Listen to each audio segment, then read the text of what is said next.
Buddhism. Sutra spoken by Buddha on the way of 10 meritorious deeds.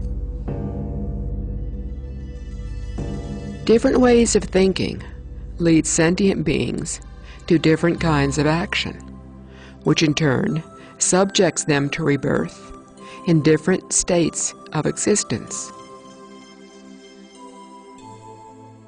Now, Your Majesty, do you notice the variety of forms, colors, and species in this congregation and in the sea?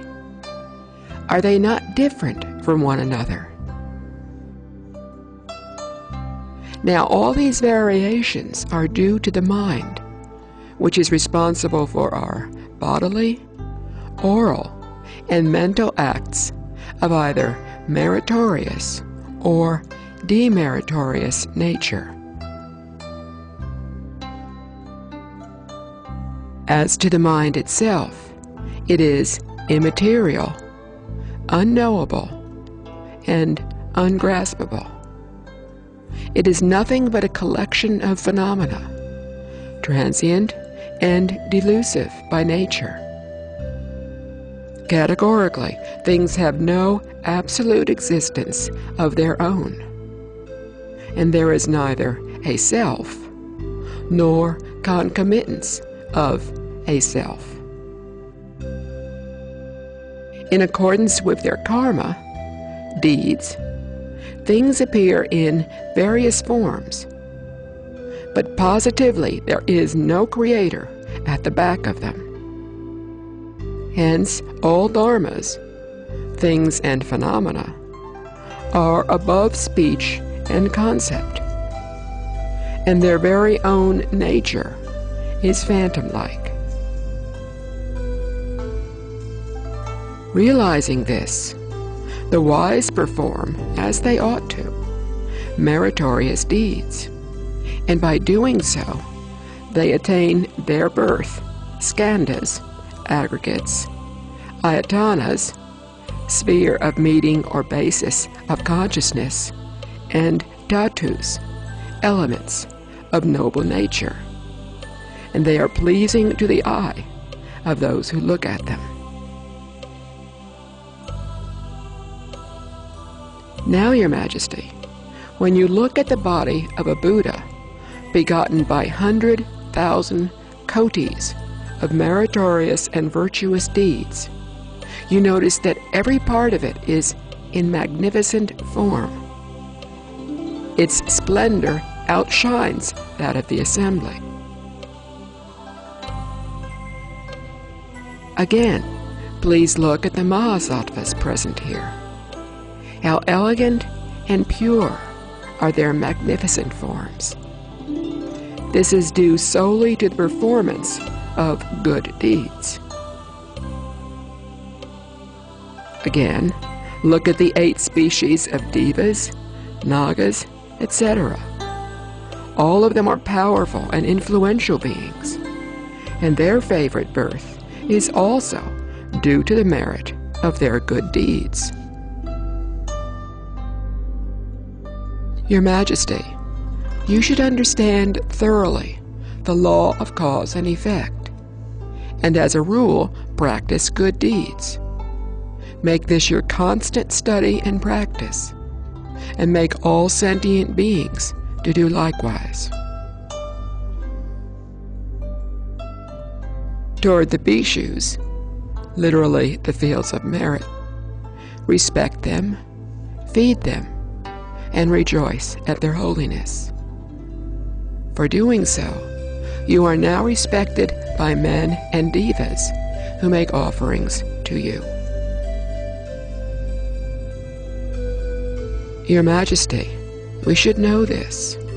There is one way for the Bodhisattva to annihilate all sufferings of evil existence. What is this one way? It is this: from day to night, remember constantly the meritorious dharmas.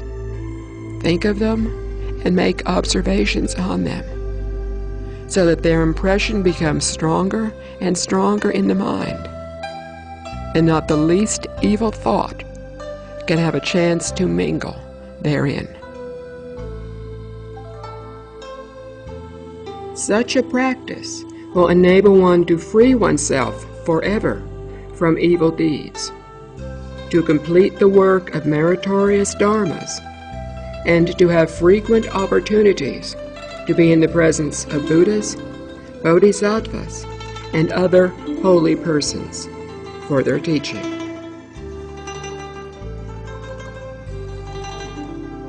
Now, why are they called meritorious dharmas? Because they are fundamental religious duties, by practicing which all men, devas, arhats, Pratyekabuddhas, and supremely enlightened Buddhas attain their respective fruits. Therefore they are called meritorious dharmas.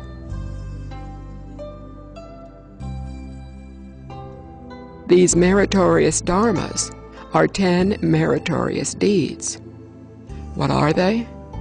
They are abstinence forever from killing, stealing, unchaste conduct, lying, slandering, harsh language, frivolous talk, covetousness, anger, and heretical views. These 10 meritorious deeds will lead us to master completely the dharmas. All men and devas maintain their footing upon these 10 meritorious ways, which form the principal base of all merits. Therefore, all of you should practice them diligently. The Imperial Edict of Emperor Yongzheng. All the 3 teachings, Confucianism, Buddhism, and Taoism, have the capacity to help people be enlightened in China, because all 3 teachings derive from the same original source. Their teachings run parallel to each other, thus they do not conflict each other. It is only when people do not have thorough understanding that their mind becomes unclear and they have differences of opinion. The Taoists think Taoism is better than Buddhism, is less esteemed. The Buddhists say Taoism is not as great as Buddhism. The Confucians exclude them both and claim they are not correct. Thus they contradict and compete with each other, each aiming to dominate over the other 2. But they only find themselves in a tight contest. Through practicing the discourse of the 3 teachings, I come to realize they are equally good, even though on the surface they appear to be different. The nature of their principles is the same. They all have the same purpose in mind, teaching and encouraging people to be good. The Buddhist teaching of the 5 precepts and the 10 virtuous leads people to goodness. The Confucian teaching of the 5 moral conducts and 100 ways also induce, give incentive, and persuade people to be good. Is there any sacred teaching that does not lead people to do the same? The 6 books of Chinese classics are to educate the mass population. However, if one hopes to elevate one's spiritual realm, one must use the Buddhist scriptures as the guide. If all my people can adhere to the teaching of Confucianism and Buddhism and become honest, down-to-earth, and good-natured, the country will be at peace, and I will have nothing more to worry about. If 10 people in a village of 100 families abide by the 5 precepts, we will have 10 people who are friendly, kind, honest, cautious, and respectful. In a region of 1,000 families, if 100 people abide by the 10 good conducts, we will have 100 people live in harmony.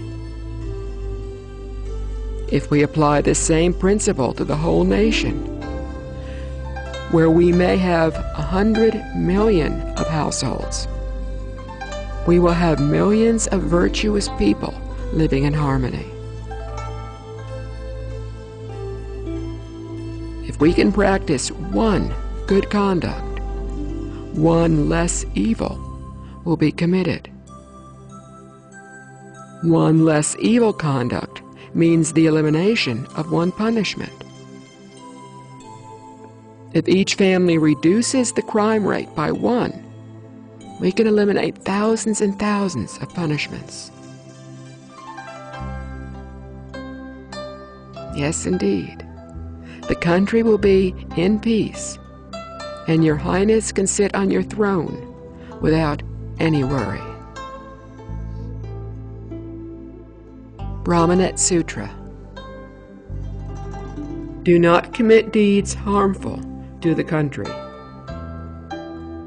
Do not slander the leader of the country. Upasaka Precepts Sutra. Do not evade paying taxes. Do not violate the law.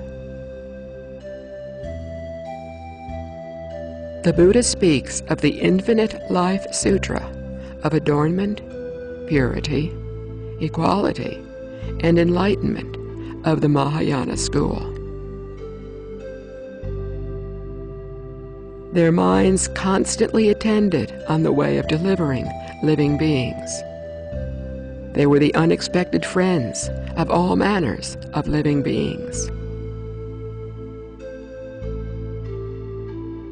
They treated all living beings as they were their own. Accumulate merits and virtues. He disregarded all kinds of suffering. He had little desire, but constant contentment. He constantly entertained compassion and forbearance for all sentient beings.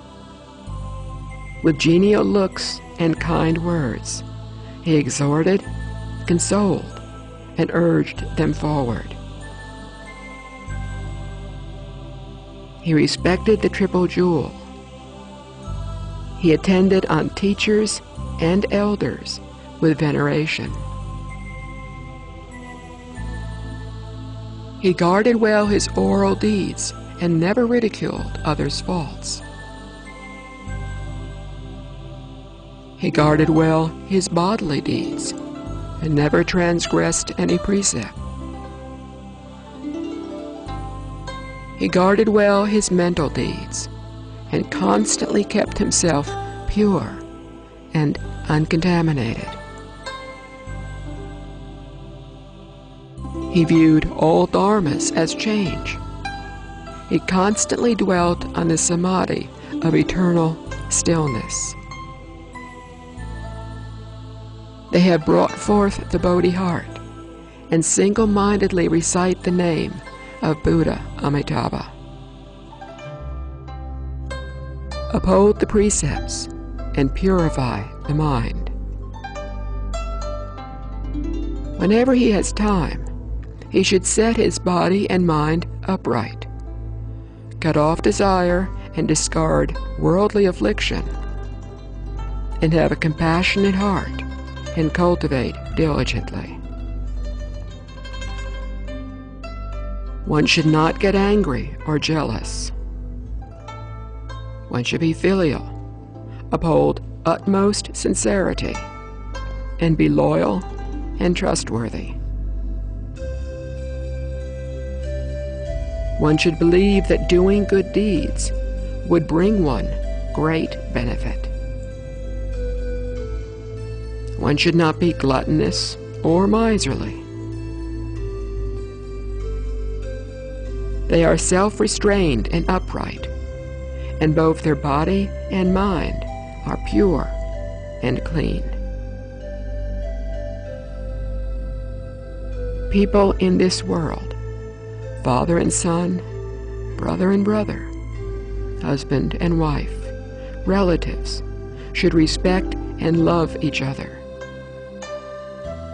They should use gentle words and amiable facial expressions, and not defy and disobey others. You should choose to diligently cultivate good deeds. You should diligently devote yourself to cultivation. Do not let your mind control you. Do not fail in following the teaching of the sutras and precepts. So why not diligently cultivate good deeds when one is strong and capable? What is there to wait for? Respecting Buddha is a great virtue. You should be mindful of the Buddhas and cut off all suspicions. The proper way should be shown, and those who have not yet been delivered should be crossed over. You should determine to cleanse the defilement in your mind. Your words and conduct should be true and unwavering, and your outside should match up with your inside. We are now receiving the Buddha's clear admonitions, and we will diligently follow and practice them according to your teachings, and will not have any doubt. It is really a great virtue to guard your mind, correct your behavior, and not to commit numerous offenses in this world. If one can set one's body upright, then one should correct their mind and match their words with their conduct. Thus, what one does is strictly out of sincerity. Do good deeds and commit no evil offenses. Respect the sages and the virtuous. Be kind and compassionate to others. Your body and mind should be kept pure and clean, corresponding with wholesomeness. Do not let desires take control, nor commit any offense. Your words and expression should be amiable, and you should devote yourselves to cultivation. Your action and look should be stable and calm. You should concentrate on your compassionate conduct and purify yourself by upholding the precepts. You should be self-disciplined and behave in accordance with uprightness and decency. You should be joyous, compassionate, and filial. If what you have done violates the precepts, you should repent immediately. Evil should be shunned, and good should be followed. If a fault is discovered in the morning, it should be corrected before sunset. You should correct your past faults and follow present virtues. The foulness in your mind should be cleansed, and your conduct should be set straight. There is no lowliness in this person's mind, and he is not arrogant. For seeking this Dharma, one should not have a mind of regression and flattery. Be filial to the Buddha.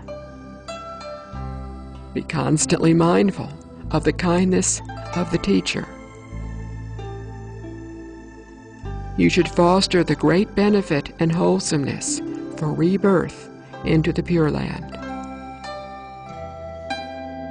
Sutra on Generating the Supreme Aspiration of Bodhisattvas. Lecture on the Dharma using a variety of gentle and kind words and explanations to make the audience feel happy to hear it. When we meet monastics or lay people, those who practice according to the way of bodhisattvas, we need to respect and believe in them, as they are the teachers. Do not see the faults of others. Do not draw attention to the faults of others. Avoid harsh language and miserliness. We should be rid of laziness. Avoid all confusing and agitating environments. Be serene and content. Do not pursue prestige or wealth. Propagate the proper teachings often and widely to others. Abide in the cultivation of purity and generate an awakened mind.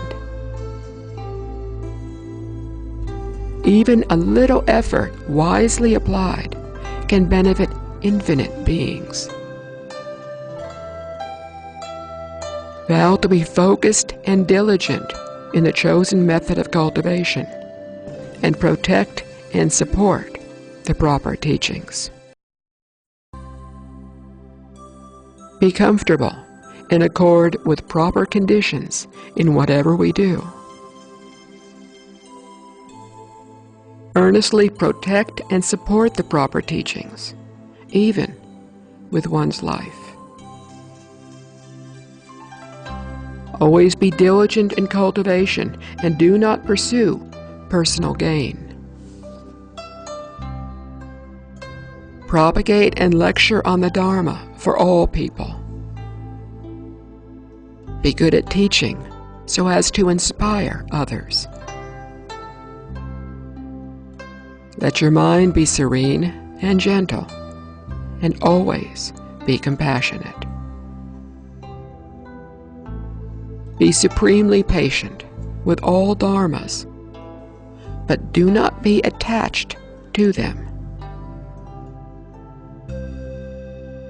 Do not crave personal gain or the respect of others. Instead, always keep a mind of purity and be filled with Dharma joy. Seek the supreme perfect enlightenment of a Buddha at all times and never forget. Esteem others and behave respectfully towards them without any disdain. Do not be attached to worldly learning and discussions. Generate the will to pursue the 7 factors of enlightenment. Plant good roots, avoid bad influences, and have a pure mind. Enjoy and always cultivate the wondrous practice of pure supreme karmas, deeds. We should avoid all bad karmas, deeds, and cultivate the supreme practice. Study, cultivate, and teach others with speech and by setting examples. We should learn from, be close to, and make offerings to bodhisattvas who diligently practice meditative concentration. Cultivate diligently for wisdom. Wise men will avoid any place where there are untruthful, unbeneficial words or disputes, as these will cause many afflictions. Believe deeply in cause and effect. Do not attach to excess sleeping or eating. No jealousy. Make offerings to the triple jewels, the Buddha, Dharma, and Sangha. For seeking supreme perfect enlightenment, we should never tire of learning or feel that we have learned enough of the Dharma. Do not see the faults of others or consider oneself to be superior. Arrogance and indulgence are the causes of negligence. Do not despise any being. Be awakened and feel ashamed for bad deeds. Be focused and diligent in the cultivation of concentration. Be compassionate to all beings and do not have even the thought of harming any of them. Be ashamed of and report all the bad deeds that have been committed.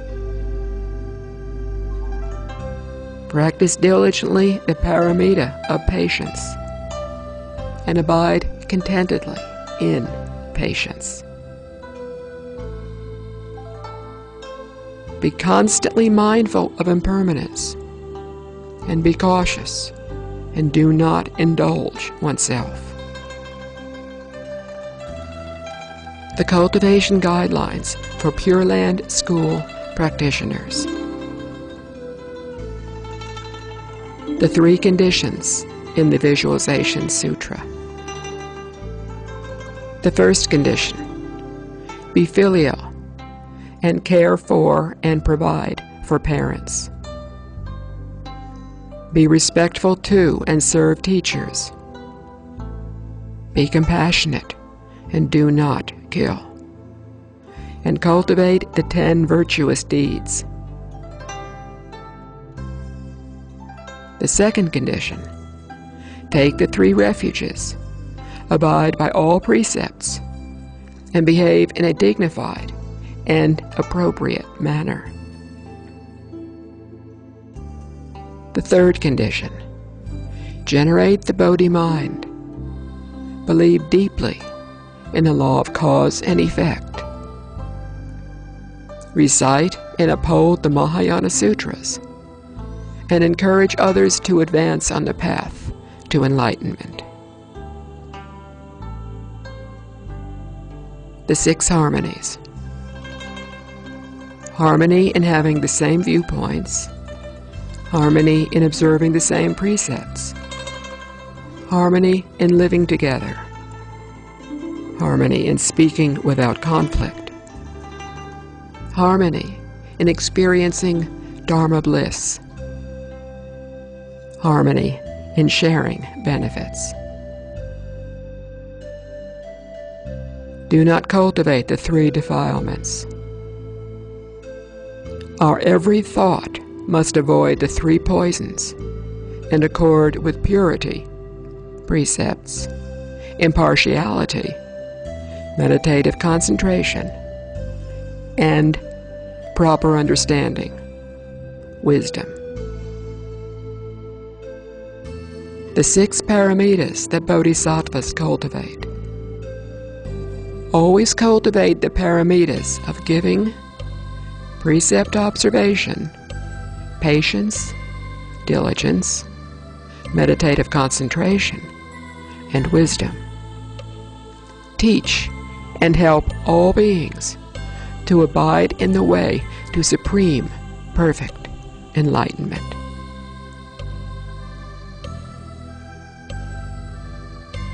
The 10 Great Vows of Samantabhadra.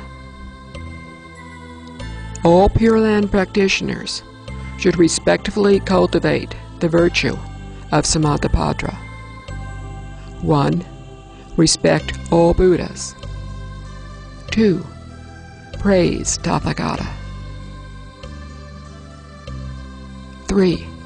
Make offerings extensively. 4. Repent karmic obstacles. 5. Rejoice at others' meritorious deeds. 6. Request the turning of the Dharma wheel. 7. Request the Buddha to remain in this world. 8. Constantly follow the Buddha's teachings. 9. Accommodate all sentient beings. And 10. Dedicate all merits universally. Emulate Samantabhadra and cultivate according to his great vows in thought after thought, endlessly and continuously, without ceasing. My body, speech, and mind will never tire of these deeds.